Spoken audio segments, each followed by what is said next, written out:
à tout le monde. Alors, est-ce que tout le monde me voit? Est-ce que tout le monde m'entend? Faites des retours, s'il vous plaît, pour être sûr que la connexion se passe bien. Ok, parfait. Donc voilà, je suis ravie de vous retrouver donc pour ce live qui va porter sur la partie didactique des maths de l'épreuve du CRPE. Donc, c'est moi qui vais animer ce live et on va avoir donc un modérateur qui est Jean-Paul. Et c'est Jean-Paul donc qui sera chargé de me relayer vos questions. Voilà, donc ce qui fait que toutes vos questions, posez-les parce que vous allez être très nombreux à participer. Donc, la prise de parole va être difficile. Donc, relayez vos questions auprès de Jean-Paul qui, de son côté, donc, me les relaiera. Donc, voilà. Alors, avant de commencer, je me présente. Donc, je suis Agnès Leclerc et je suis en charge donc de la partie mathématique de la plateforme dédiée au ICRPE, donc chez Mission CRPE. Et je m'occupe également des cours en présentiel dans notre école d'Aix-en-Provence. Et j'interviens pour la préparation des candidats au CRPE depuis 2004. Donc, ce qui fait que c'est un concours que je connais bien. Donc, voilà. Alors, concernant cette partie didactique, alors j'ai fait le choix de faire un live sur la partie didactique parce que les épreuves approchent, bien sûr. Et c'est une épreuve, je sais qu'en général, vous l'appréhendez un peu, cette épreuve. Donc, il ne faut pas vous affoler, il ne faut pas vous inquiéter. L'épreuve de Dida des maths est facile. Ce sont des points faciles à avoir. Il faut avant tout que vous fassiez preuve de bon sens. En fait, c'est ce que les jurys attendent de la part des candidats, c'est que les candidats fassent preuve de bon sens, qu'ils aient un raisonnement clair, que en termes rédactionnels, il faut vraiment que vous soyez clair dans vos propos. Et vous savez d'autant plus que ça va être d'autant plus important étant donné les nouvelles modalités du concours, que tout va se jouer donc sur les écrits. Donc, il va falloir vraiment être très exigeant envers vous-même concernant votre rédaction, concernant la présentation de votre copie, concernant l'orthographe, concernant la syntaxe. Voilà, il faut que vous présentiez une copie vraiment qui donne envie. C'est ce que je dis toujours à mes étudiants. Il faut que quand le correcteur va avoir votre copie sous les yeux, il faut que le correcteur en fait ait envie de lire votre copie. Il faut lui donner envie. Donc cette envie, vous allez… Attends pas, tu peux me brancher le truc plus fort.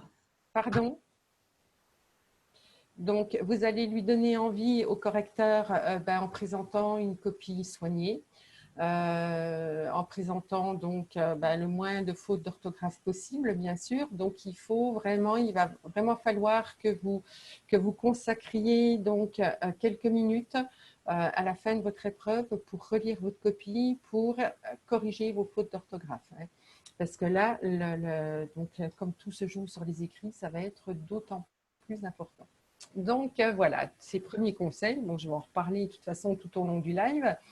Donc, pour ce soir, j'ai choisi en fait de traiter le sujet de didactique du groupement 2 de l'année dernière. Alors, j'ai choisi ce sujet, pourquoi? Parce qu'en fait, il est composé de thèmes classiques au CRPE. Ces thèmes classiques étant… Alors, attendez, je vais vous partager mon écran. Donc, vous allez me dire… Hop, je pense que vous avez ici le retour d'écran. Donc voilà, donc le sujet de didactique qui était ici composé de 3 situations, donc la première portant sur la proportionnalité au cycle 3, la seconde sur le calcul réfléchi au cycle 2 et la troisième sur le calcul en ligne avec les nombres décimaux au cycle 3. Donc c'est vraiment des sujets, des thèmes classiques au CRPE. Et concernant, donc il fallait faire attention concernant ce sujet parce qu'il y avait 11 questions, mais il y avait surtout 8 productions d'élèves à analyser. Et vous savez très bien que les productions d'élèves, en fait, sont chronophages, c'est-à-dire que c'est quelque chose qui vous prend généralement du temps. Donc, il faut vraiment surveiller votre montre tout le temps, avoir tout le temps en tête le timing. Et moi, je conseille en général de consacrer donc 1h15, 1h20 maximum à la partie didactique, mais pas au-delà. Pas au-delà parce que sinon, après, vous vous pénalisez vous-même pour la partie théorique. Alors, concernant la partie didactique, comme je vous ai dit au début, ce sont des points finalement faciles à avoir. Alors, rien ne vous empêche de commencer par la partie didactique. Moi, ce que je vous conseille le jour du concours, c'est de commencer, or c'est d'abord, dans un premier temps, de lire tout le sujet, la totalité du sujet, pour évaluer en fait la partie dans laquelle vous vous sentez le plus à l'aise. Et ce que je vous conseille, c'est de commencer par la partie justement dans laquelle vous vous sentez le plus à l'aise afin de vous mettre en confiance. Mais attention, il faut que votre copie se présente dans l'ordre du sujet. Donc, si vous décidez de ne pas commencer par la première partie, si vous décidez de commencer par la deuxième ou la troisième partie, donc à ce moment-là, vous prenez donc une feuille double à chaque fois, hein, pour une nouvelle feuille double pour chacune de vos parties, et vous numérotez vos feuilles donc en fin d'épreuve, de manière à ce que les parties se présentent dans l'ordre du sujet. Il faut toujours prendre soin du correcteur, c'est ce que je dis aussi. Il faut prendre soin du correcteur, c'est-à-dire qu'il faut veiller un peu à son confort. Et le correcteur, lui, il a le barème en tête, il a le déroulement du sujet en tête. Donc, si vous présentez tout dans l'ordre du sujet, c'est un plus pour vous par rapport au correcteur. Le correcteur va fortement apprécier. Donc, voilà. Donc, rien ne vous empêche de commencer par la partie didactique. Pas du tout. Vous pouvez très bien commencer par la partie didactique, mais par contre, dans votre numérotation, il faudra qu'elle se présente en dernière partie. Donc voilà, et n'oubliez pas aussi qu'il ne faut aucune couleur dans vos copies, hein. C'est-à-dire que les seules couleurs autorisées sont votre couleur d'écriture, donc votre stylo. Vous utilisez le même stylo du début à la fin, vous ne changez pas de stylo en cours de route. Donc, vous utilisez le même stylo du début à la fin. Donc, seule couleur autorisée, votre couleur d'écriture et le crayon gris, le crayon de papier pour vos figures. Et c'est tout.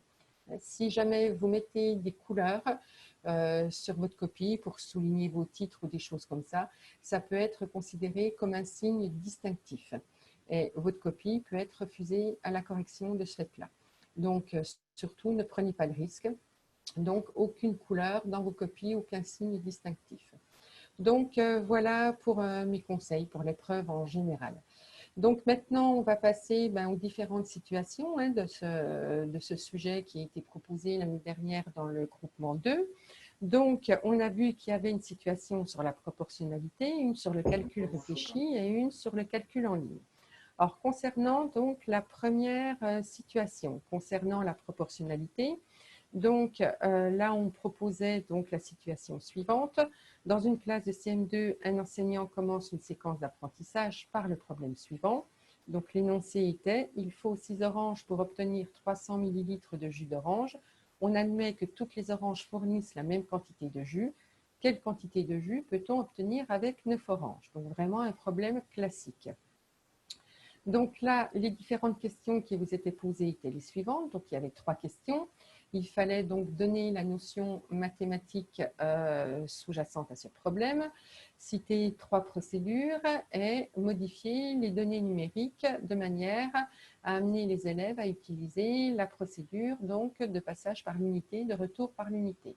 Alors attention, là je vous ai mis attention, il faut surtout avant de traiter, que ce soit dans la partie théorique ou dans la partie didactique, quand vous vous attaquez à un exercice, il faut absolument qu'avant de répondre, il ne faut pas que vous soyez dans la précipitation, il faut que vous lisiez toutes les questions. De manière, en fait, dans vos réponses, à ne pas anticiper sur les questions suivantes. Parce qu'il se peut très bien que dans une question, vous parliez de telle ou telle chose, alors que c'était l'objet de la question suivante. Et c'est au moment de lire la question suivante que vous vous en rendez compte. Donc, il faut absolument prendre quelques secondes pour lire la totalité des questions, pour ne pas anticiper lorsque vous allez donc traiter les questions. Donc, voilà. Alors, concernant la proportionnalité. En termes de rappel, je vais vous faire quelques rappels. Donc, la notion de proportionnalité, le terme de proportionnalité en lui-même donc, apparaît au cycle 3. Mais ce n'est pas pour autant que les élèves ne traitent pas de problèmes relevant de la proportionnalité auparavant. C'est-à-dire qu'ils traitent des problèmes relevant de la proportionnalité dès le cycle 2, c'est-à-dire tous les problèmes donc multiplicatifs sont des problèmes qui relèvent de la proportionnalité. Mais on ne parlera pas de proportionnalité.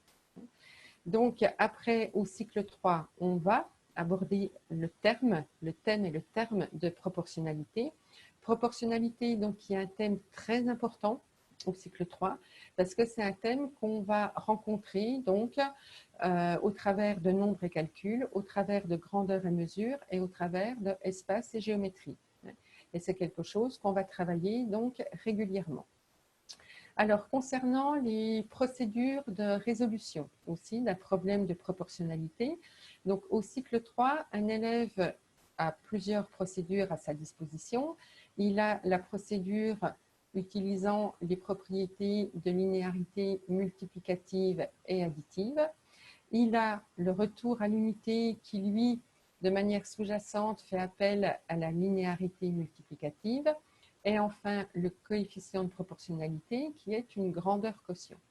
Alors, dans la progression, en général, les élèves commencent à résoudre les problèmes de proportionnalité en ayant recours à la propriété de linéarité multiplicative, parce qu'en général, c'est ce dont ils ont eu l'habitude auparavant, au travers des problèmes multiplicatifs.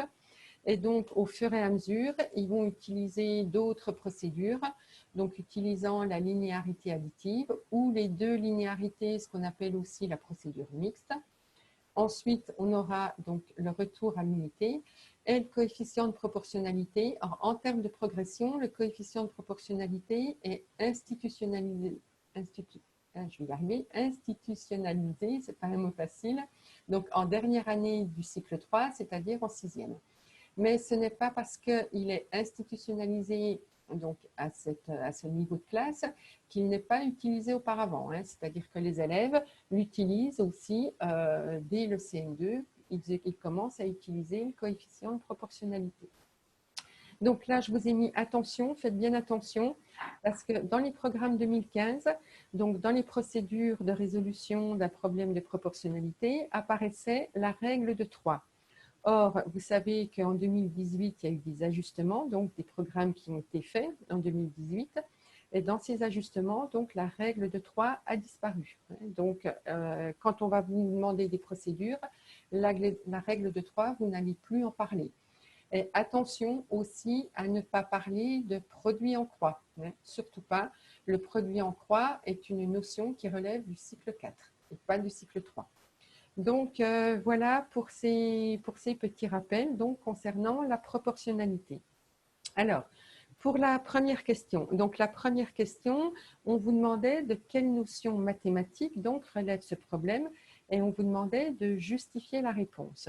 Alors, évidemment, vous avez tous identifié, je pense qu'il s'agissait de la proportionnalité. Et là, il faut le justifier en disant tout simplement que toutes les oranges fournissent la même quantité de jus. Et c'est ceci qui va justifier donc qu'il s'agit d'un problème de proportionnalité. Donc, vous voyez que ma réponse tient en une phrase. Donc, il faut que vous ayez en tête qu'en didactique des maths, au CRPE, on attend des réponses concises de votre part. On n'attend pas du tout que vous vous étendiez. On n'attend pas du tout que pour ce type de questions, vous en écriviez une demi-page. Ce n'est absolument pas ce qu'on attend. On attend, les jurys attendent que vous alliez en fait à l'essentiel. Donc ici, aller à l'essentiel, tiens, en une phrase, on n'a pas besoin ici d'en dire plus. C'est largement suffisant et vous aurez ici la totalité des points si vous répondez simplement ceci. Mais il ne faut pas oublier votre justification. C'est-à-dire que si vous répondez simplement la proportionnalité, par contre, ce ne sera pas validé en totalité. Donc voilà. Alors après, Jean-Paul, je fais intervenir Jean-Paul. Tu m'entends, Jean-Paul? Oui, je t'entends très bien. Donc, bonsoir à tous et à toutes. Donc, j'ai trois questions, deux sur la forme et une sur le fond. oui, Par rapport, on numérote les pages en bas, oui. je demandais à un étudiant. Et l'autre question sur la forme, peut-on souligner nos résultats de la même couleur? Oui, bien sûr. Oui. Vos résultats, vous pouvez les souligner, bien sûr. Ça, il n'y a aucun interdit par rapport à ça. C'est en termes de couleur qu'il y a des interdits. Alors, si vous décidez de souligner vos résultats, Donc, c'est bien en termes de présentation, c'est bien, c'est certain. Mais si vous décidez de le faire, il faut que ce soit fait absolument proprement à la règle. C'est-à-dire qu'il n'est pas question de souligner vos résultats à main levée. Donc, si vous décidez de le faire, c'est proprement. Donc, ça, c'est à vous de voir si ça ne vous fait pas perdre trop de temps, parce que s'ils ne sont pas soulignés, ce n'est pas grave. Donc, ça, ce n'est pas une exigence, le fait que les résultats soient soulignés. Il y a d'autres questions, Jean-Paul? Il y a 3 autres questions. Lucie demande si la règle de 3 est-elle encore enseignée? Non, non, non, non, non.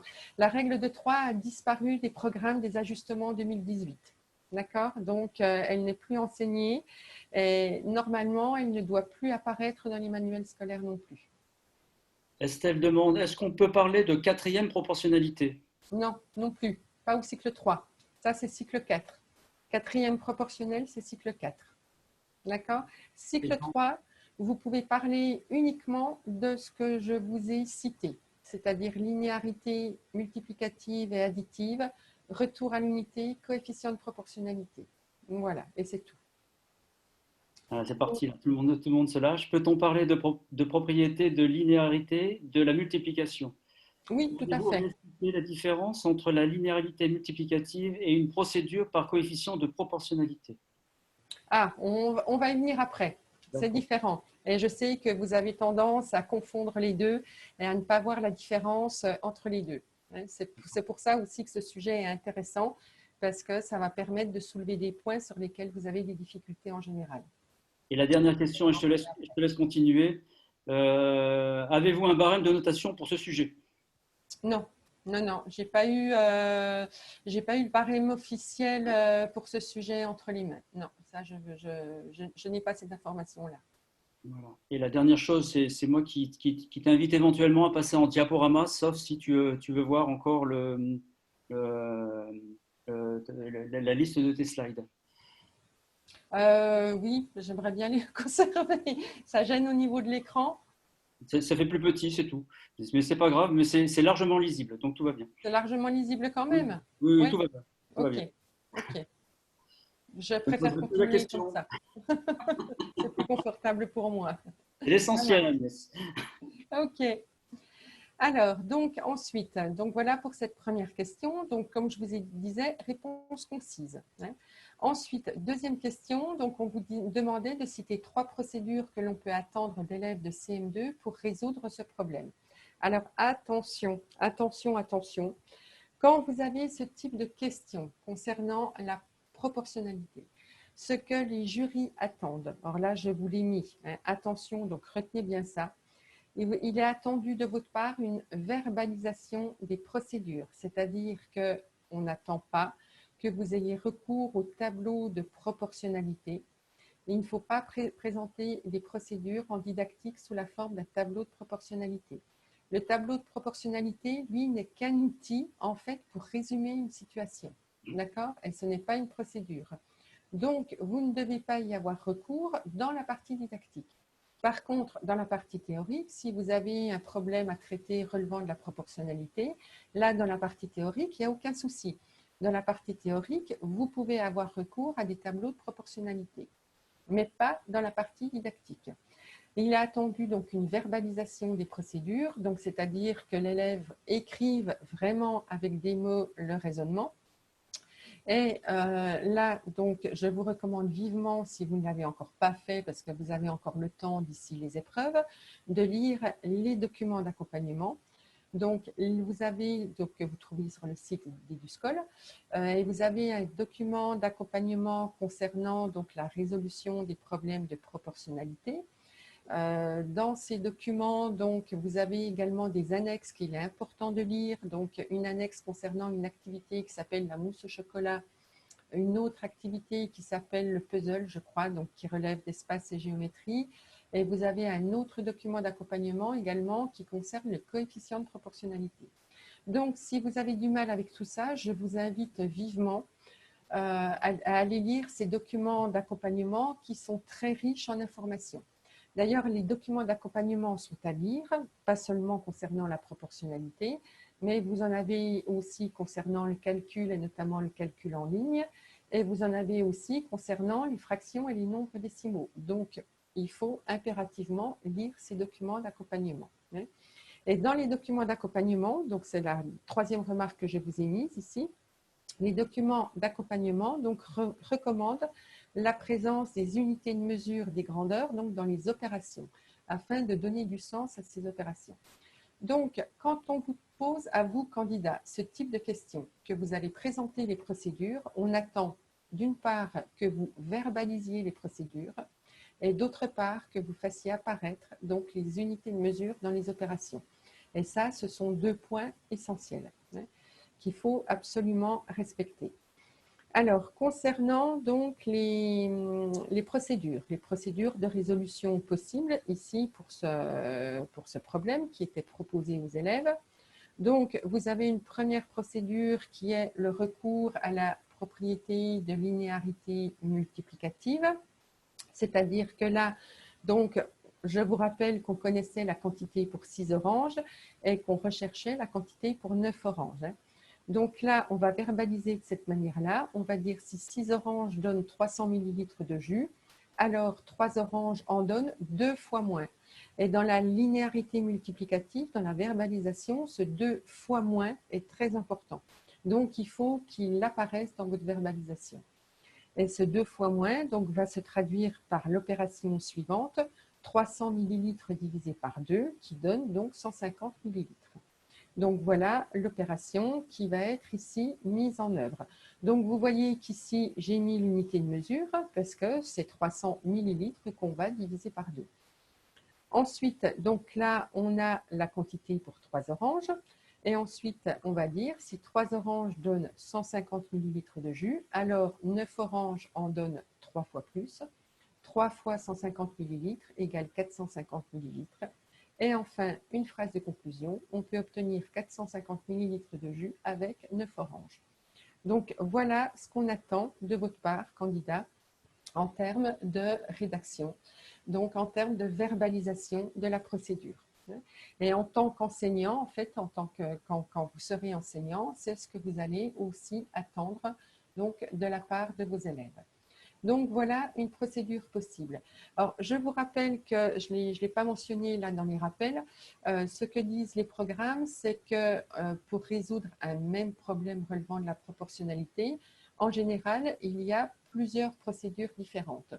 Donc, l'enseignant doit laisser l'élève donc utiliser la procédure qu'il choisit, en fait, avec laquelle il se sent le plus à l'aise. Et après, dans ce type de problème, ce qui est important, c'est de faire en fait une mise en commun avec toute la classe, donc de toutes les procédures qui ont été utilisées, de manière à ce que les élèves se rendent compte que, ah ben tiens, oui, moi j'ai pas fait comme ça, mais oui, c'est vrai que j'aurais pu faire comme ça. Ah ben tiens, puis cette procédure-là, ben, oui, je découvre quelque chose, j'apprends quelque chose. Donc ces mises en commun vont permettre aux élèves en fait d'enrichir leur répertoire de procédures personnelles. Donc l'enseignant doit laisser les élèves utiliser la procédure qu'ils ont envie d'utiliser. Après, c'est à l'enseignant de jouer en fait sur les variables didactiques. Donc ici, variables didactiques, ça va être essentiellement la nature des nombres et les relations entre ces nombres, les relations arithmétiques qui existent entre ces nombres. Et l'enseignant donc va jouer là-dessus pour diriger en fait, pour inciter, pour diriger les élèves vers telle ou telle procédure. Donc voilà, ça c'est un petit rappel concernant les programmes, ce qui est dit dans les programmes. Donc voilà une première procédure possible. Ensuite, donc deuxième procédure que vous pouvez proposer, donc qui a recours aux propriétés de linéarité multiplicative et additive. Donc ça, c'est ce qu'on appelle aussi une procédure mixte. Quand on a recours en fait à ces deux propriétés-là, donc on appelle ceci une procédure mixte. Donc qui va se traduire de la manière suivante. Donc elle va commencer comme la précédente. Si 6 oranges donnent 300 ml de jus, alors 3 oranges en donnent 2 fois moins. 300 ml divisé par 2 égale 150 ml. Et ensuite, donc c'est là qu'on va faire intervenir la linéarité additive. Et 6 oranges plus 3 oranges font 9 oranges. 300 ml plus 150 ml égale 450 ml. Et de nouveau, la phrase de conclusion. Et vous voyez qu'à chaque fois, j'ai bien remis de nouveau les unités de mesure dans les opérations. Donc, voilà une deuxième procédure possible. Ensuite, troisième procédure. Alors là, ce que je vous propose, moi, comme troisième procédure, c'est le recours au coefficient de proportionnalité. Alors, on aurait pu aussi proposer le passage par l'unité. Alors, pourquoi je n'ai pas proposé le passage par l'unité? Parce que le passage par l'unité, il en est question dans la question suivante. Je suis en train de regarder la question suivante, voilà. Donc, c'était pour un peu diversifier. C'est pour vous montrer aussi la procédure qui a recours au coefficient de proportionnalité. Et bien qu'on soit en CM2, je vous ai dit que les élèves pouvaient quand même y avoir recours. La seule chose, c'est que son institutionnalisation se fera donc en 6e. Donc, ça va nous permettre justement de voir par rapport à une question qui était posée tout à l'heure, la différence entre le coefficient de proportionnalité et le passage par l'unité. Or, le coefficient de proportionnalité, lui, il va se traduire de la manière suivante. On va dire, si on a 300 ml de jus pour 6 oranges, on cherche par combien, donc il faut multiplier 6 pour obtenir 300. Donc, pour ceci, pour trouver ce nombre, en fait, qu'est-ce qu'on va faire? On va diviser 300 ml par 6 oranges, d'accord? C'est-à-dire qu'en fait, on va diviser en fait les deux grandeurs. Les deux grandeurs, donc il y a une grandeur, c'est la contenance, les millilitres, et l'autre grandeur, donc ça va être les oranges ici. Donc on va diviser les millilitres par les oranges. Donc ce qui fait qu'on obtient, le résultat qu'on obtient est ce qu'on appelle une grandeur quotient. Une grandeur quotient, pourquoi? Parce que je vais exprimer des millilitres par orange. C'est-à-dire que là, je ne vais pas dire que donc une orange va donner tant de millilitres. Ça va être dans le passage par l'unité. Là, on va le formuler, donc le verbaliser de cette manière-là. Et donc ensuite, on va dire donc pour 9 oranges, on a 9 oranges fois 50 millilitres par orange. Donc là, c'est pareil, je fais intervenir toutes mes grandeurs et toutes mes unités de mesure qui donnent donc 450 millilitres. Et ensuite, donc phrase de conclusion. Donc attention, donc si la procédure n'est pas verbalisée et si les unités de mesure n'apparaissent pas dans les opérations, en fait, en termes de procédure, on ne peut pas faire la différence entre donc, le correcteur, celui qui évalue en fait, ne peut pas faire la différence entre le coefficient de proportionnalité et le retour à l'unité. C'est-à-dire que dans les deux cas, donc vous verrez dans la diapo suivante, je vous ai présenté le retour à l'unité. Dans les deux cas, en fait, on va faire les mêmes opérations, mais ce ne sont pas les mêmes grandeurs qui vont intervenir dans les opérations. Donc, retenez que dans le coefficient de proportionnalité, on va faire 300 ml divisé par 6 oranges, alors que dans le passage par l'unité, que je vous ai mis après ici, donc le passage par l'unité, donc là, on va dire, si 6 oranges donnent 300 ml de jus, alors une orange en donne 6 fois moins. Donc, on ne va pas du tout le verbaliser de la même manière, le passage par l'unité. Et on va faire 300 millilitres divisé par 6, qui est égal à 50 millilitres. C'est-à-dire que mon 6, là, est un nombre qui n'est pas associé, en fait, à une grandeur. Quand vous avez votre tableau de proportionnalité, en fait, vous avez vos 300 millilitres. Alors, je ne sais pas, en fait, si ça va fonctionner. Je vais tester quelque chose. Attendez, je vais essayer de tester un truc. Pour voir si vous voyez, est-ce que ça va fonctionner? Non, je voulais essayer de faire quelque chose, mais je ne peux pas. Alors, je voulais essayer de mettre une annotation directement dessus, mais ce n'est pas possible. Alors, dans votre tableau de proportionnalité, donc vous allez avoir 300 millilitres pour 6 oranges. D'accord? Et vous allez rechercher donc pour une orange. Donc, vous allez en fait vous déplacer dans votre tableau de manière, je vais dire, horizontale. C'est-à-dire que si sur une ligne, vous avez vos millilitres et sur l'autre ligne, vos oranges, dans la linéarité multiplicative, parce que dans le passage par l'unité, c'est la linéarité multiplicative qui est utilisée. Donc, vous allez en fait vous déplacer dans votre tableau de manière horizontale. Donc, vous allez diviser par 6 une grandeur et vous allez donc diviser par 6 aussi l'autre grandeur. Alors que dans le coefficient de proportionnalité, ici, donc vous avez vos 300 millilitres et vos 6 oranges, et en fait, vous allez vous déplacer, je vais dire, verticalement. C'est-à-dire qu'ici, j'ai un rapport qu'on appelle externe. Rapport externe, c'est-à-dire que je fais intervenir mes deux grandeurs. Alors que dans la linéarité multiplicative, donc dans le passage par l'unité, je vais avoir un rapport interne, donc je vais me déplacer en fait dans ce sens-là. Donc voilà pour vous aider en fait à distinguer. Et c'est le fait que donc c'est l'apparition des unités de mesure qui va, et la verbalisation, qui va dire, qui va montrer en fait qu'on a recours à telle ou telle procédure. Donc le passage par l'unité, ensuite donc on recherche la quantité pour une orange, et ensuite on va dire si une orange donne 150 millilitres, donne 50 millilitres, pardon, je me suis trompée, là il y a une erreur, de jus, alors 9 oranges en donnent 9 fois plus. Donc 9 fois 50 millilitres égale 450 millilitres. Donc 9 oranges donnent 450 millilitres de jus. Donc voilà la différence entre les deux procédures. Alors, peut-être, Jean-Paul, qu'il y a des questions suite à ces explications. Dis-moi. Merci de me donner la parole, Agnès. Donc, tu as des questions de fond. Je commencerai par les dernières qui sont les plus, voilà, je ne trouve pas mon mot, mais c'est pas grave. Est-ce que l'on peut proposer le coefficient de linéarité comme procédure? Alors, le coefficient de linéarité.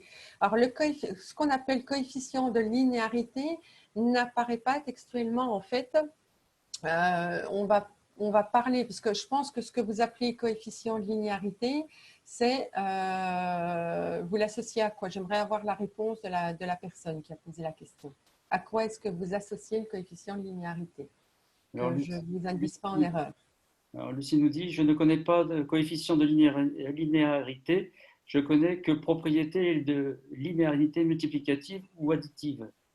Oui. Alors, pourquoi est-ce qu'il y a été question d'un coefficient de linéarité? Je ne comprends pas là. Ok, on va attendre une réponse. On va passer à la suivante. Quelle est la différence avec le coefficient de proportionnalité, demande Océane. Le passage par l'unité, la différence entre passage par l'unité et coefficient de proportionnalité, c'est ça, je pense, Oui. ta question. Oui. Ouais. Oui. Alors, c'est ce que j'expliquais en fait. C'est ce que j'expliquais, c'est-à-dire c'est l'apparition des unités de mesure dans les opérations. Le coefficient de proportionnalité, on ne va pas dire dans la verbalisation, on ne va pas dire qu'une orange donne telle quantité de jus. Dans le coefficient de proportionnalité, on ne va pas avoir cette verbalisation-là. C'est-à-dire que la quantité pour une orange va s'exprimer sous la forme d'une grandeur quotient, 50 millilitres par orange. D'accord? Donc, c'est vrai qu'en termes de sens, c'est identique.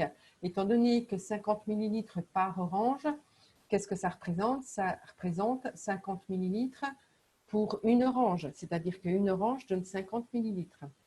Mais en termes d'opération, ce n'est pas la même chose parce que c'est ce que j'expliquais. Dans le coefficient de proportionnalité, on va avoir en fait un rapport externe, c'est-à-dire qu'on va se déplacer, je vais dire verticalement, dans le tableau de proportionnalité pour essayer de vulgariser un peu la chose, que vous compreniez un peu mieux.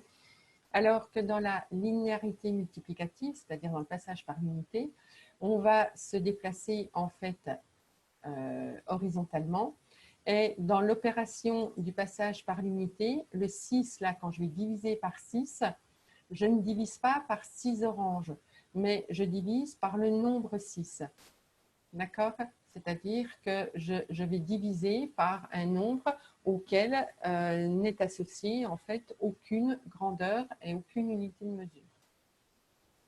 Mais allez lire, franchement, il faut vraiment que vous alliez lire les documents d'accompagnement concernant la proportionnalité et le coefficient de proportionnalité. Je pense que ça va, pour les personnes qui ont des soucis avec ça, je pense que ça peut vraiment vous éclairer. Et il est bien dit dans ces documents que si les unités de mesure n'apparaissent pas dans les opérations, pour la personne qui n'a pas mis en place le raisonnement qui est extérieur, en fait qui lit le raisonnement, si les unités n'apparaissent pas, la personne qui lit ne sait pas en fait s'il s'agit du coefficient de proportionnalité ou du passage par l'unité, puisque ce sont les mêmes opérations en fait qui rentrent en jeu en termes d'opérations, hein. C'est-à-dire 300 divisé par 6 et 9 fois 50. Il y a Vanessa qui pose la question, la procédure de coefficient de proportionnalité n'est pas enseignée en C3, au troisième cycle. Alors, elle est enseignée, c'est ce que j'ai dit tout à l'heure, c'est-à-dire que le coefficient de proportionnalité fait partie des procédures auxquelles un élève de cycle 3 peut avoir recours. Le coefficient de proportionnalité est institutionnalisé en dernière année de cycle 3, c'est-à-dire en sixième, mais les élèves le rencontrent dès le CM2, c'est-à-dire que dès le CM2, ils rencontrent déjà le coefficient de proportionnalité. Si. Alors, c'est très bien parce ils se répondent entre eux, donc c'est parfait. Oui. Je remercie Bon. Florence de répondre à Myriam, ce qui me permet de ne pas poser la question et de remonter sur des questions plus anciennes. Dans ce genre de questions, peut-on illustrer nos réponses par des exemples, demande Bérénice. Non, non, non. On va- C'est-à-dire que de toute façon, là, la question, elle porte sur un problème précis, où vous avez des données numériques précises.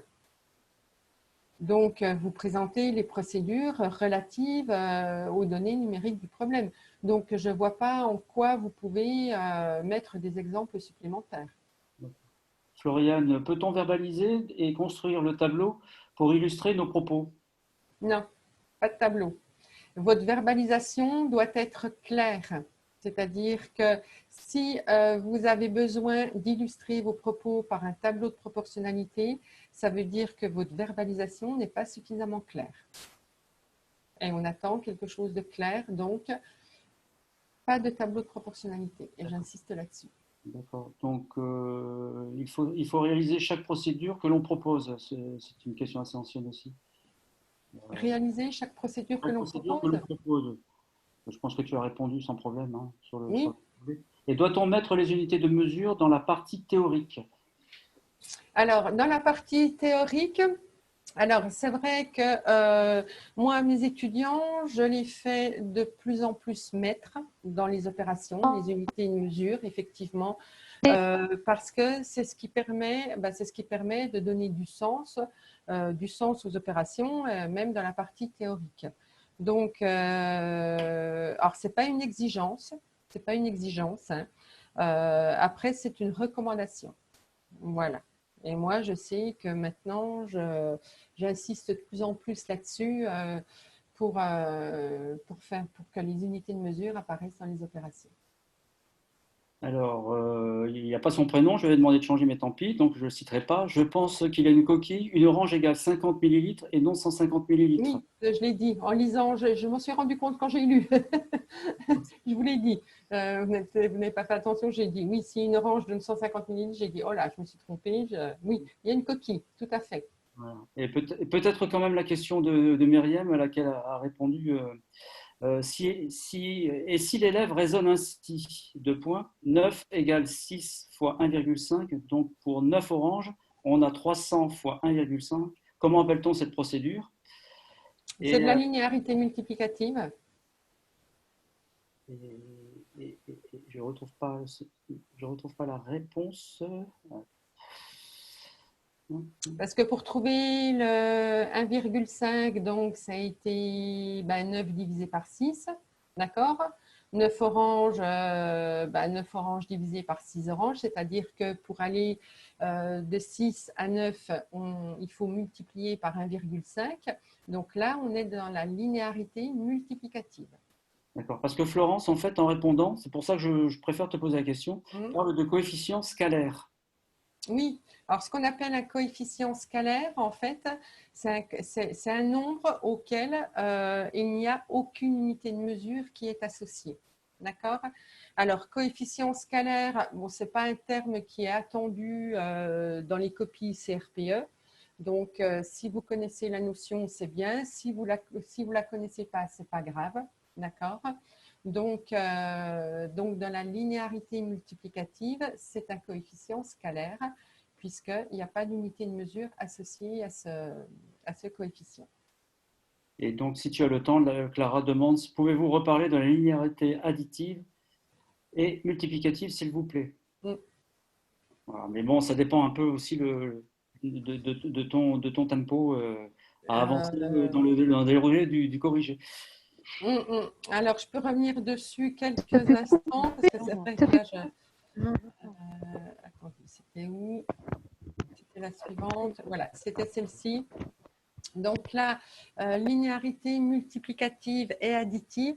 Donc là, c'est-à-dire que l'élève a identifié au départ, donc il a 6 oranges, il veut pour 9 oranges. Donc, ce qu'il identifie, c'est que 9, c'est 6 plus 3. Et c'est que 3 est la moitié de 6. Donc, il va d'abord rechercher pour la moitié de 6. Donc, il va rechercher pour 3 oranges. Donc là, par le biais de la linéarité multiplicative, il va diviser donc par 2. Et ensuite, il va donc appliquer la linéarité additive, puisqu'il a identifié que 9, c'était la même chose que 6 plus 3. Donc, il va ensuite ajouter ici, ajouter ces deux résultats. On est donc dans la linéarité additive ici. Donc, voilà. Alors, il n'y a pas… C'est bon, je peux poursuivre, Jean-Paul? Non, on y va, continue. Ok, ça marche. Alors ensuite, deuxième situation qui vous était… non, attendez, j'ai sauté une question. C'est ce Oui, numéro-là? j'ai sauté une question. J'ai sauté la question 3.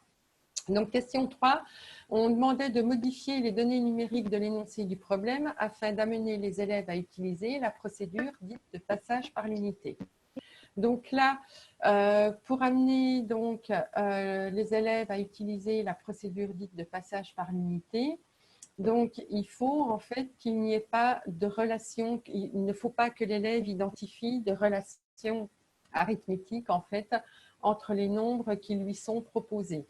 Parce que c'est vrai que dans les nombres qui lui étaient proposés avec 6 et 9, donc, il identifie tout de suite que 9 et 6 sont dans la table 3. Donc, de manière, on va dire, naturelle, il va se diriger vers la linéarité multiplicative ou éventuellement additive. Et le passage par l'unité ne va pas être sa première idée. Alors, pour l'inciter à passer par le passage par l'unité, donc on peut proposer comme quantité d'oranges donc des nombres qui soient premiers entre eux, c'est-à-dire des nombres qui n'ont pas de relation arithmétique entre eux.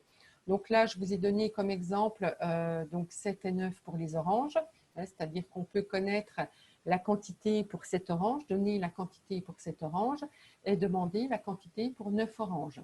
Étant donné qu'il n'y a aucune relation arithmétique entre 7 et 9, donc là, les élèves, ça va inciter les élèves à rechercher la quantité pour une orange. Et il faut aussi que la quantité, en fait, pour les 7 oranges, donc il faut bien faire attention à ce que cette quantité soit un multiple de 7, de manière à avoir un nombre entier ou éventuellement un nombre décimal, mais bien faire attention à ce qu'on n'ait pas un rationnel non décimal. Donc, faire attention à ce que la quantité ici soit en rapport avec 7. Et il faut que cette quantité ensuite ne soit pas un multiple évident de 7. C'est pour éviter le recours au coefficient de proportionnalité. C'est-à-dire que si là, on avait donné par exemple 350 millilitres, étant donné que 35 est égal à 7 fois 5, les élèves auraient pu aussi passer par le coefficient de proportionnalité.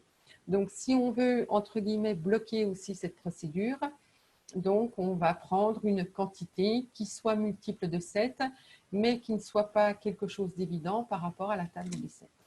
Donc voilà, donc ce qui fait que on peut proposer l'énoncé suivant. Il faut 7 oranges pour obtenir 336 millilitres de jus.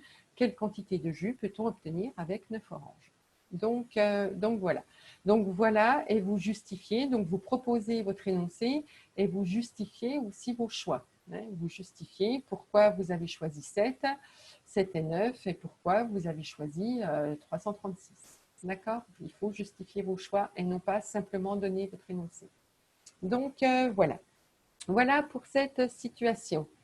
Ensuite, vous aviez une deuxième situation qui vous était proposée. Donc, dans le cadre d'une séquence ayant pour objectif de calculer avec des multiples de 25, l'enseignant d'une classe de CE2 donne l'exercice suivant. Donc là, vous aviez l'énoncé. Donc, il s'agissait d'une activité type le compte est bon, hein, où les élèves donc, avaient un nombre cible ici qui était 98 et une liste de nombres, donc 6 nombres, avec lesquels l'élève devait retrouver ou se rapprocher au maximum du nombre cible. Donc voilà pour la situation. Alors, les questions étaient les suivantes. Donc, on avait des productions à analyser. Ensuite, quels sont les faits numériques liés à l'objectif de l'enseignant connu des élèves C&D? Donc là, par contre, là, vous voyez, c'est pas par contre, mais vous voyez, quand je vous dis bien lire toutes les questions, la deuxième question parle des faits numériques liés à l'objectif de l'enseignant connu des élèves C&D. Donc, ces faits, ceci, il ne va pas falloir en parler dans la première question quand vous allez analyser les productions. Hein. D'où l'intérêt de bien lire toutes les questions avant de vous lancer dedans, avant d'y répondre. Et après, il fallait proposer un nouvel exercice et ensuite citer 2 avantages de cette activité dans l'apprentissage du calcul mental et ainsi que 2 points de vigilance que doit avoir un enseignant. Alors, concernant le calcul en termes de rappel, donc je vous rappelle que dans les programmes apparaissent différents modes de calcul. Donc, vous avez le calcul mental pour lequel il n'y a aucune trace écrite. Et donc, le calcul repose uniquement sur des résultats mémorisés. Résultats mémorisés, donc table d'addition, de multiplication, certains faits numériques, d'accord. Et pour le calcul mental, on peut aussi avoir recours au calcul réfléchi, mettre en place donc des stratégies de calcul mental en ayant recours donc aux résultats mémorisés, mais sans aucune trace écrite, c'est-à-dire que l'élève va donner uniquement son résultat et c'est tout. Il n'y aura aucune trace écrite à part le résultat. Et je vous rappelle que les programmes donc préconisent des séances quotidiennes de calcul mental. Ensuite, vous avez le calcul en ligne. Alors, le calcul en ligne, lui, dans le calcul en ligne, vous avez une trace écrite, d'accord, et qui repose, en fait, le calcul en ligne repose sur la mise en place, sur la mise en œuvre de stratégies. Et ces stratégies donc reposent aussi sur les connaissances en calcul mental, c'est-à-dire sur tous les résultats mémorisés. Elles reposent aussi sur les propriétés des opérations. Donc, les propriétés des opérations, il faut bien les connaître aussi, hein, parce que ça, c'est des questions qu'on peut vous poser. Quelles sont les propriétés sous-jacentes utilisées par les élèves? Donc, je vous rappelle que pour l'addition, vous avez la commutativité et l'associativité. Pour la multiplication, vous avez commutativité, associativité, distributivité de la multiplication sur l'addition et distributivité de la multiplication sur la soustraction. Et pour la soustraction, donc vous n'avez ni commutativité, ni associativité, ni distributivité, mais vous avez donc la propriété qui revient le plus souvent donc pour la soustraction, c'est la conservation des écarts. C'est-à-dire que si l'on effectue le calcul A moins B, c'est la même chose que d'effectuer, donc d'ajouter en fait le même nombre. On va obtenir le même résultat si on ajoute le même nombre aux 2 termes de la différence. C'est-à-dire si on fait A plus C moins B plus C. Ou si on enlève le même nombre aux 2 termes de la différence, A moins C moins B moins C. Et ça, c'est ce qu'on appelle la propriété de conservation des écarts. Donc ça, c'est la propriété qui est en général utilisée par les élèves lors des séances de calcul réfléchi, lorsqu'ils doivent mettre en place donc, des stratégies de calcul. Et vous avez enfin le calcul posé, qui lui, donc un calcul posé, on a recours à une technique opératoire, donc posé en colonne pour addition, soustraction et multiplication, et posé en potence pour la division. D'accord? Et attention, donc les programmes insistent bien là-dessus. Il est recommandé donc de privilégier le calcul mental et le calcul en ligne c'est-à-dire que le calcul posé, donc ce qu'on appelle aussi les techniques opératoires, hein, quand on dit calcul posé ou technique opératoire, c'est la même chose. Le calcul posé, lui, ne doit intervenir que lorsque les deux modes de calcul précédents ont montré leurs limites. Donc voilà, concernant les rappels pour les différents modes de calcul. Donc Agnès, Alors, oui, Manon demande si le calcul réfléchi et le calcul automatisé sont des types de calcul en plus ou sont compris dans ces trois types de calculs. c'est des calculs en plus. Hein, c'est des calculs en plus. Ce sont des calculs, ce sont des calculs qui vont faire intervenir ces différents modes de calcul-là. D'accord? Dans le calcul réfléchi, ben, on va faire intervenir le calcul mental. D'accord? Dans le calcul automatisé, on va faire intervenir le calcul mental aussi.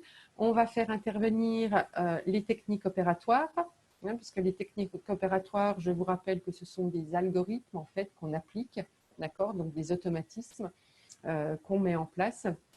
Donc voilà. Tout ça est complémentaire hein, finalement. D'accord. Ophélie demande est-ce correct de parler de technique opératoire de l'addition posée, par exemple? Et Émilie pose la question comment définir un fait numérique? Comment définir? J'ai pas compris. Un fait numérique. Comment définir un fait numérique? Alors, concernant la technique opératoire, on va tout simplement parler de la technique opératoire de l'addition. Point. D'accord? À partir du moment où on parle de technique opératoire, c'est synonyme de calcul posé. Voilà. Technique opératoire et calcul posé sont synonymes. Ensuite, un fait numérique, ben, par exemple, on va le voir dans ce qu'on va corriger là, les faits numériques, ça va être par exemple ben, les multiples. Les multiples par exemple de 25. Savoir que 50 ben, est le double de 25, que 75 est le triple de 25 par exemple, c'est un fait numérique. D'accord? Tout ce qui relève des doubles, des moitiés, sont des faits numériques. D'accord? Donc voilà comment on va définir en fait les faits numériques. Il n'y a pas d'autres questions, Agnès. D'accord, ok. Alors, première question, donc il fallait analyser chacune des productions en termes de réussite et d'éventuelles erreurs.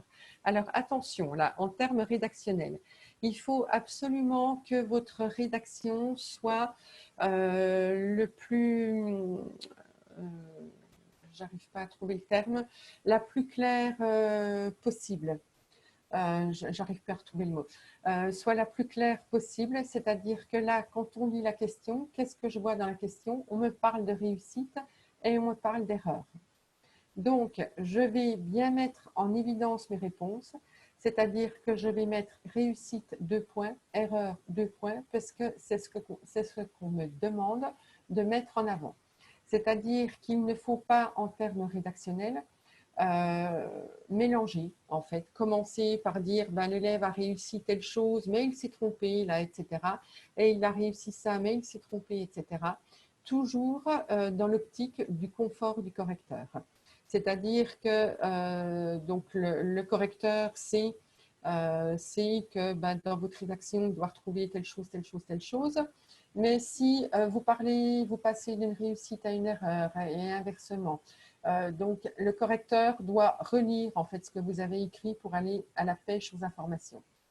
Donc, c'est quelque chose qui vous dessert en général. Donc, voilà, structurer, c'est le mot que je cherchais. Donc, il faut vraiment structurer vos réponses. Hein, structurer vos réponses. Donc, on me parle de réussite, je mets les réussites. On me parle d'erreurs, je mets les erreurs. Voilà. Alors, en termes de réussite, pour cette première production, donc, qu'est-ce qu'on voit? On voit ben, qu'il a posé 2 additions. Si on regarde ces 2 additions, ben, elles sont correctes. Il y en a une où il y a une retenue qui apparaît, donc il y a eu une bonne gestion de la retenue. Hein. Donc là, il est passé par un calcul posé, hein, puisqu'il est passé par la technique opératoire en fait de l'addition. Et là, il semble avoir perçu, parce que là, il a cherché à trouver 100, donc il semble avoir perçu que 98, parce que 98 est le nombre cible, que 98 est proche de 100. Donc ça va être en termes de réussite. Donc il faut toujours que vous mettiez les réussites en premier. D'accord? D'abord les réussites et ensuite les erreurs. Ensuite, en termes d'erreurs, donc là, on voit que sa soustraction est fausse.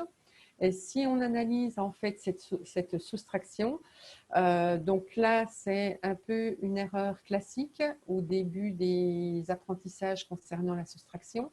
C'est-à-dire qu'il semble qu'il ait pensé sa soustraction en termes d'écart. C'est-à-dire qu'il a cherché à soustraire le plus petit chiffre au plus grand sans s'occuper en fait de la place de ce chiffre, de savoir si ce chiffre appartenait au premier ou au second nombre. Donc par exemple, pour les unités, là il n'y a pas de souci parce que c'est 2 zéros, donc 0 moins 0, 0. Et là, ce qu'il a repéré, c'est que là j'ai 0, là j'ai 1. 1 est plus grand que 0, donc je vais faire 1 moins 0. Donc 1 moins 0, ça me fait 1. Et là, il n'a rien mis ici pour le chiffre des centaines au résultat, alors que normalement, il aurait dû mettre 1. Or, pourquoi est-ce qu'il n'a rien mis? Parce que là, donc, le deuxième nombre n'a pas de centaines et il n'a pas su, en fait, remplacer, matérialiser cette absence de centaines par le chiffre 0. Donc, du coup, il n'a rien mis à son résultat. Donc, voilà pour l'explication ici de son erreur sur la soustraction. Donc, voilà pour ce premier élève. Ensuite, deuxième élève. Alors, si on regarde sa production, donc lui, donc il a eu recours à des additions. Donc, il a fait des additions successives qui sont posées en colonne, pareil, qu'elle ait eu recours à la technique opératoire, un calcul posé. Celle qui demandait une retenue, il a correctement géré la retenue. Et on voit qu'il y a deux additions en fait qui ne sont pas terminées. Et on peut supposer que là, en fait, il ne les a pas terminées. Pourquoi? Parce qu'il a donc déterminé le chiffre des unités et des résultats. Il s'est aperçu qu'il n'obtenait pas 8, donc de toute façon, qu'il n'atteindrait pas le nombre cible. Donc, du coup, il a laissé tomber. Donc voilà. Et en termes d'erreur, alors en termes d'erreur, il n'y a pas d'erreur proprement dite. C'est-à-dire que dans ces calculs, il n'y a pas d'erreur de calcul. Mais après, par rapport à l'activité, on peut quand même relever des choses. C'est-à-dire que là, donc, il s'est arrêté à 83. Donc, on peut supposer que sa réponse finale, c'est 83. Alors qu'il aurait pu tenter de rapprocher encore davantage 98 si ici, par exemple, il avait terminé son addition. Il aurait obtenu 87, qui est plus proche de 98 que 83. Donc ça, c'est quelque chose qu'on peut relever. Et on peut relever aussi le fait qu'il n'a pas su mobiliser d'autres opérations que l'addition. Donc voilà pour cet élève. Ensuite, l'élève suivant, donc lui, il a eu recours à des calculs en ligne, ici. Donc, il a eu recours à 3 calculs en ligne, donc une addition et 2 soustractions qui sont correctement effectuées. Donc, il y avait 6 nombres qui lui étaient proposés. Donc, sur les 6 nombres, il en a utilisé 4. Et ensuite, donc tout est correct, ces calculs sont corrects. Et on peut supposer qu'en termes de réussite aussi, il a mis en place une stratégie, c'est-à-dire qu'il a repéré que le nombre cible 98 était proche de 100. Donc, il a cherché avec les nombres disponibles, il a cherché à obtenir 100 et ensuite à retrancher 2 à ce 100. Donc, on peut supposer qu'il a mis en place une stratégie qu'on peut relever dans les réussites. Et dans les erreurs, donc, il n'y a pas d'erreur à relever. L'élève suivant, c'est la même chose, ça va être la même chose, sauf que lui, il a eu recours à une multiplication et 2 soustractions, mais c'est exactement la même chose, c'est-à-dire que, donc, calcul en ligne, correctement effectué, il a utilisé 4 des 6 nombres, il a identifié que 98 était proche de 100 et il a certainement mis également en place une stratégie. Et pas d'erreur non plus pour cet élève. Donc, voilà pour les productions. Est-ce qu'il y a des questions, Jean-Paul? Oui, Oui. Manon, nous pouvons dire « je suppose » et proposer une hypothèse, ou alors ce n'est pas nécessaire selon vous, si on nous demande seulement les réussites et les erreurs. C'est-à-dire verbaliser en disant je suppose, on Oui, suppose. c'est ça. Oui, c'est ça. Oui, oui, tout à fait. Bon, moi, c'est un PowerPoint que je vous ai fait, hein, c'est-à-dire que j'ai abrégé un peu mes réponses. C'est le principe du PowerPoint. Mais en termes de phrases, en termes rédactionnels, oui, vous allez mettre, c'est des suppositions en fait qu'on fait, hein, parce que tant que si on a des doutes, de toute façon, on doit avoir une discussion avec l'élève. Donc, en termes d'interprétation, ça va être des suppositions. Donc, on peut penser que, on suppose que. Donc, évitez le jeu aussi. D'accord? Évitez le jeu dans vos copies. Donc, on peut penser que, on suppose que, voilà. Vous allez utiliser des formules de ce type-là. Ensuite, il y a eu une petite discussion entre eux, annoncée par S7, alors je ne sais pas qui c'est pas grave.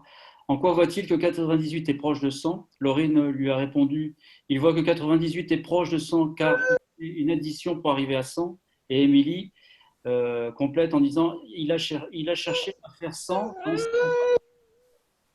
Pardon, je n'ai pas entendu Jean-Paul. Oui, je sais, oui.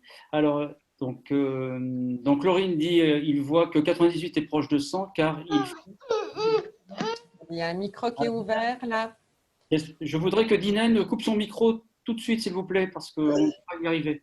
Et Hiro aussi. Euh, donc, Laurine, je reprends. Dinan, s'il vous plaît, vous pouvez couper son micro. Dinan, est-ce que vous pouvez? Voilà, merci. Donc, il voit que 98 est proche de 100 car il fait une addition pour arriver à 100. Et Émilie complète en disant il a cherché à faire 100 dans ses réponses. Voilà. Alors, de quel élève parle-t-il? Alors, ça devait être le premier ou le deuxième, le A ou le B.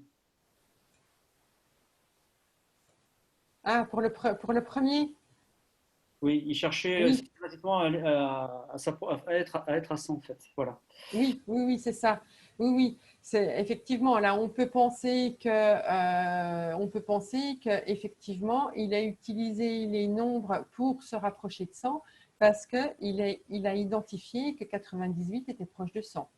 Donc, il a cherché dans un premier temps à se rapprocher le plus possible de 98. D'accord? Et ensuite, donc, ce qu'il n'a pas su identifier et ce qu'il n'a pas réussi à faire, alors peut-être qu'il l'a identifié, mais ça, on n'a pas de trace par rapport à ça, on n'en sait rien. Mais ce qu'il n'a pas su faire, en fait, c'est réussir à retrancher le 2 à ce 100. Voilà. Et Bérénice, pardon. Peut-on aussi parler pour les productions C et D que les élèves arrivent à utiliser différents calculs en parallèle sans se servir immédiatement des calculs qu'ils viennent de réaliser?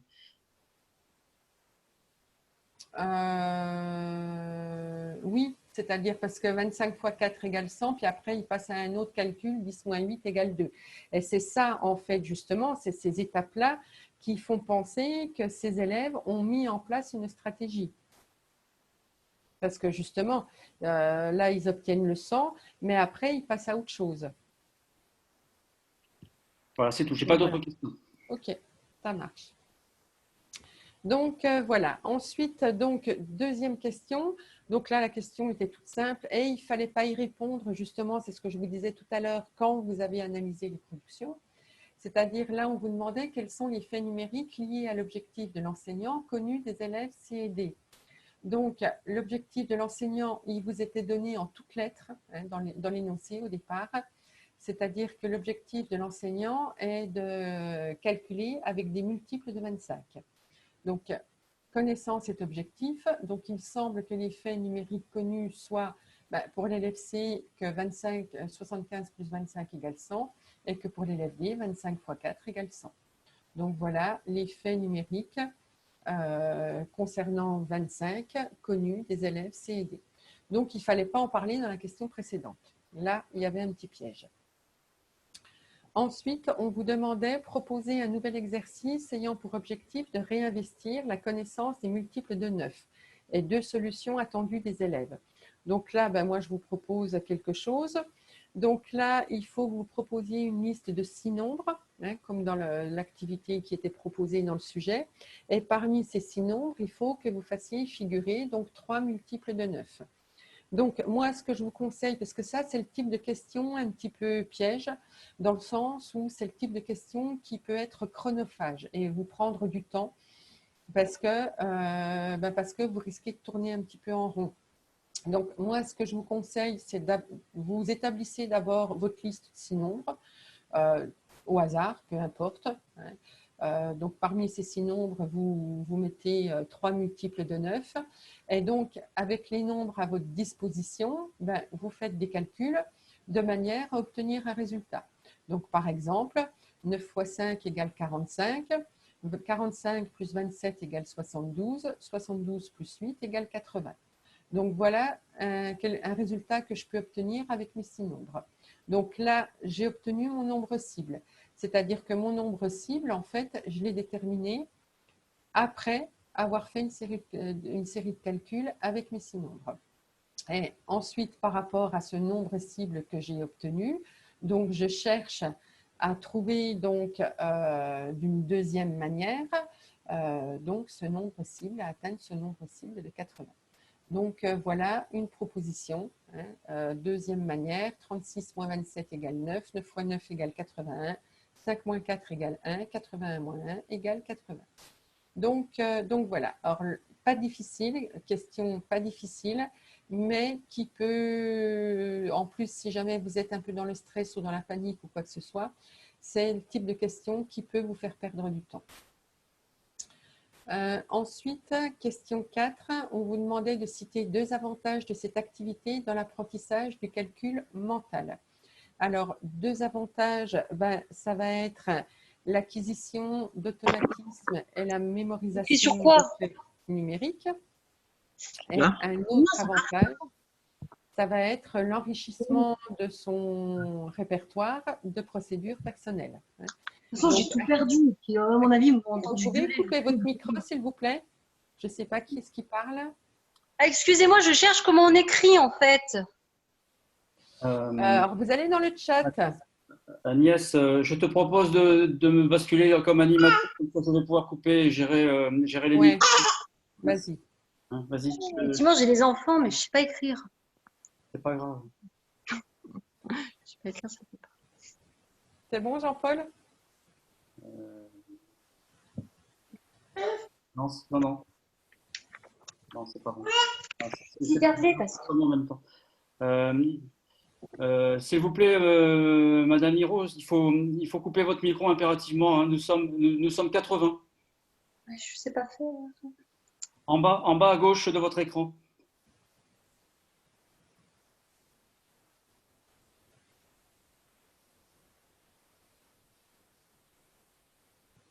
Voilà, Agnès, je pense que c'est bon. C'est bon? Ok. Donc là, je vous disais, acquisition d'automatisme et mémorisation de faits numériques, effectivement, dans l'apprentissage du calcul mental, hein, puisque ici, les élèves, par le calcul en ligne ou le calcul posé, de toute façon, vont avoir recours ici au calcul mental, quel que soit le type de calcul qu'ils vont utiliser, que ce soit en ligne ou posé. Et ensuite, enrichissement de son répertoire de procédures personnelles, car ici, l'intérêt de ce type d'activité aussi, c'est que l'enseignant, à la fin de l'activité, fasse des mises en commun, fasse une mise en commun en fait des différentes réponses, avec des différentes procédures.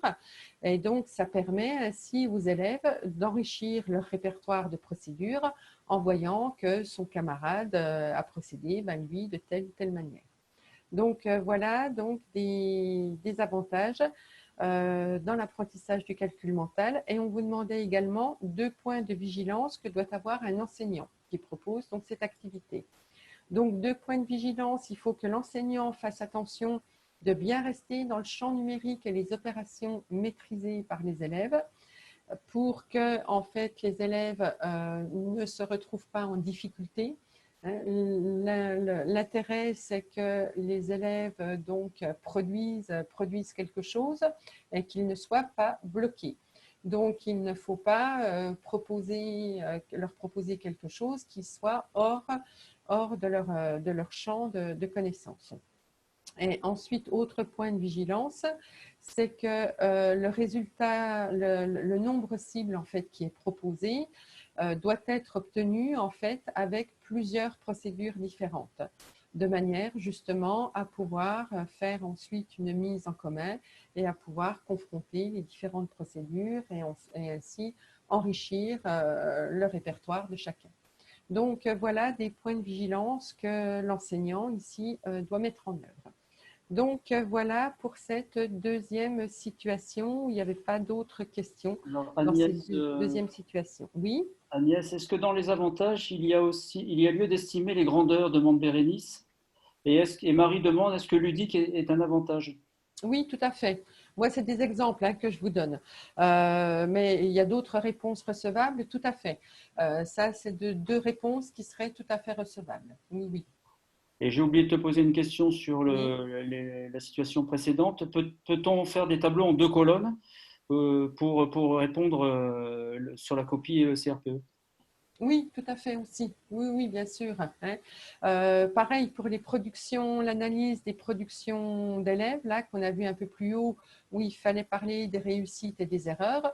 Vous pouvez très bien aussi le présenter sous forme de tableau, donc avec une colonne réussite, une colonne erreur, et avec chacun des élèves. Hein. Tout à fait, oui, oui. L'essentiel, c'est que vos réponses soient vraiment structurées. D'accord? Donc là, on vous demande 2 avantages, 2 points de vigilance. Donc 2 avantages, 2 points. Ensuite, 2 points de vigilance, 2 points. Et vous mettez bien en évidence chacun de vos avantages et chacun de vos points de vigilance. Il y a D'accord. d'autres questions, Jean-Paul? Une dernière, parce que bon, autrement tu avanceras plus. D'Alice, ne pouvait-on pas dire, en point de vigilance, choisir un nombre pas directement multiple de 9? Oui, dans le nombre cible, comme nombre cible, oui, oui, oui, bien sûr. Je pense que c'est ça que la personne veut dire. Oui, oui, oui, ben, il faut pas que ce soit trop facile non plus, évidemment. Oui, oui. Et Anthony, vraiment une question technique. Peut-on donner 3 points si 2 demandés? Non. Si vous en donnez 3, vous êtes pénalisé. Donc faites bien attention à ça. D'accord? Il faut vraiment respecter les consignes, impérativement. Voilà, je te laisse continuer. OK. Ensuite, troisième situation. Donc là, il s'agissait d'une séance de calcul en ligne donc sur les nombres décimaux. Hein, donc les élèves avaient à effectuer 12,47 plus 2,7 et vous aviez donc 3 questions. En quoi le calcul en ligne est un mode de calcul complémentaire au calcul mental? Pour chacun des 4 élèves dont les productions sont données, expliciter les procédures utilisées et analyser les erreurs éventuelles. Donc vous voyez que là aussi vous aviez des productions à analyser. Et enfin, quel étayage l'enseignante pourrait-elle proposer à Zoé pour l'aider à corriger l'erreur qu'elle a faite? Donc là, ce qui est important aussi, c'est que ça concerne les nombres décimaux. Donc, pareil, il est important que vous alliez lire les documents d'accompagnement concernant les nombres décimaux. Et dans ce document d'accompagnement, vous avez une annexe qui est très importante et très riche en informations. C'est l'annexe concernant les exemples d'erreurs observées. Donc, il faut vraiment aller lire cette annexe, vous référer à cette annexe où vous avez en fait toutes les erreurs classiques qui sont répertoriées et les points de vigilance donc à mettre en œuvre en termes d'enseignement. Donc, aussi bien pour les nombres entiers que pour les nombres décimaux. Donc, c'est un document très important pour vous et pour la partie didactique. Alors, concernant les nombres décimaux, alors je vous rappelle, là je vous ai fait quelques petits rappels, je vous rappelle que donc, les nombres décimaux sont abordés au cycle 3, qu'on commence d'abord par les fractions, donc les fractions simples, hein, donc demi, tiers, etc., quart. Ensuite, on va aborder les fractions décimales, c'est-à-dire les fractions dont le dénominateur est une puissance de 10. Donc, on va les aborder sous la forme en fait de partage, hein, puisque en fait, je vous rappelle qu'une fraction, le dénominateur, donc on présente le dénominateur comme étant le type de partage de l'unité et le numérateur étant le nombre de parts que l'on prend. D'accord? Voilà comment on introduit les fractions. Donc après, pour les fractions décimales, donc on introduit les partages par 10, par 100. Et après, donc, c'est à partir des fractions décimales, donc, on va nommer les nombres décimaux. Les nombres décimaux, en fait, sont introduits à partir des fractions décimales et on dit aux élèves que les fractions décimales sont des nombres décimaux. Donc, il va y avoir un gros travail donc, sur tout le cycle 3 qui va être fait concernant donc l'écriture d'un nombre décimal et les diverses écritures, les différentes écritures possibles. Donc là, je vous ai mis des exemples. Vous avez plein d'exemples aussi dans les programmes et dans les documents d'accompagnement. Donc, par exemple, 6 dixièmes égale 60 centièmes. On va faire un gros travail aussi de décomposition, c'est-à-dire écrire un nombre décimal sous la forme de somme d'un entier et de fractions décimales inférieures à 1. Et c'est seulement après, une fois que ce travail est bien ancré, que les acquis sont là, qu'on introduit l'écriture à virgule. Donc, l'écriture à virgule arrive en tout dernier. Et l'écriture à virgule, en fait, est présentée comme étant une convention d'écriture d'un nombre décimal. C'est-à-dire que pour les élèves, un nombre décimal, c'est d'abord une fraction décimale. Et c'est ensuite donc une écriture à virgule. Donc, cette écriture à virgule est présentée comme une convention d'écriture. Et attention à la signification de la virgule, il ne faut surtout pas leur dire que la virgule sépare les parties entières décimales, d'accord? Mais il faut leur dire que la virgule sert à repérer le chiffre des unités. La virgule est en fait un repère. Donc, voilà comment il faut présenter l'écriture à virgule. Et il faut faire très attention aussi à l'oralisation des écritures à virgule. Donc, par exemple, pour 2,5, l'enseignant ne va pas dire 2,5, mais il va dire 2 unités et 5 dixièmes. D'accord? Et tout ceci, en fait, pour éviter que les élèves conçoivent un nombre à virgule comme étant composé de 2 entiers, indépendants l'un de l'autre et séparés par une virgule. Parce que ça, si l'élève a cette conception erronée au départ, après, il a énormément de mal à s'en défaire et les difficultés perdurent durant toutes les années collège. Donc voilà, il faut être très vigilant concernant l'enseignement des nombres décimaux. Donc tout ça, vous les retrouvez, pareil, dans les programmes, les documents d'accompagnement. Alors, concernant la première question, vous demandez en quoi le calcul en ligne est-il un mode de calcul complémentaire au calcul mental?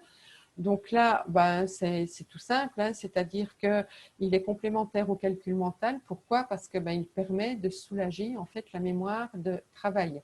Et il évite ce qu'on appelle la surcharge cognitive. D'accord? C'est pour ceci qu'il est complémentaire au calcul mental, tout en sachant que dans le calcul en ligne, on fait intervenir du calcul mental, c'est-à-dire qu'on fait intervenir du calcul des résultats mémorisés. Donc voilà pour la réponse. Et ensuite, donc, on vous demandait, donc, pour chacun des élèves, expliciter les procédures analysées et utiliser analyser les erreurs éventuelles. Alors, pour la première élève, pour Amina, donc, qu'est-ce qu'on remarque pour Amina concernant sa procédure? Qu'est-ce qu'elle a fait? En fait, elle est partie comme dans une addition posée, en fait, en colonne, comme pour la technique opératoire. Elle a donc additionné les chiffres en partant de la droite et ensuite en se déplaçant vers la gauche. Elle a utilisé donc un arbre de calcul, ce qu'on appelle ici un arbre de calcul. Donc, elle a eu recours à un arbre de calcul, elle a additionné les chiffres le plus à droite, puis elle est remontée donc progressivement. Donc, tout d'abord, 7 plus 7, 14, 2 plus 4, 6, et ensuite, donc ici, le 12. Et ensuite, ce qu'elle a fait, donc, elle a additionné, donc 4, 6 et 1, 7. Elle a obtenu ici son résultat. Alors, résultat auquel elle a positionné la virgule, on va dire, de manière un petit peu arbitraire, dans le sens où elle a certainement repéré que dans ce nombre-là, il y avait 2 chiffres après la virgule. Donc, du coup, elle a pu positionner ici sa virgule à 2 chiffres. Donc, voilà. Et en termes d'erreur, Donc ça, c'est pour la description de sa procédure. Et en termes d'erreur, donc, qu'est-ce qu'elle a fait? Eh ben, elle a raisonné comme s'il s'agissait de deux nombres entiers, c'est-à-dire qu'elle a effectué l'addition de 1247 plus 27. Elle n'a absolument pas tenu compte, en fait, de la valeur positionnelle des chiffres ici. Donc, elle a raisonné comme si c'était deux nombres entiers, et elle a ensuite positionné donc, la virgule au résultat. Donc, voilà concernant Amina. Ensuite, concernant Tony. Alors, concernant Tony, donc, qu'est-ce qu'il a fait en termes de procédure? Donc, il a mentalement décomposé 2,7 en 2 plus 0,7 et il a additionné donc le 2 au premier nombre, ce qui lui a donné 14,47 plus 0,7. D'accord? Et ensuite, donc finalement, là, ce qu'il a utilisé quand il a fait son 12,47 plus 2, il a utilisé l'associativité ici de l'addition de manière sous-jacente.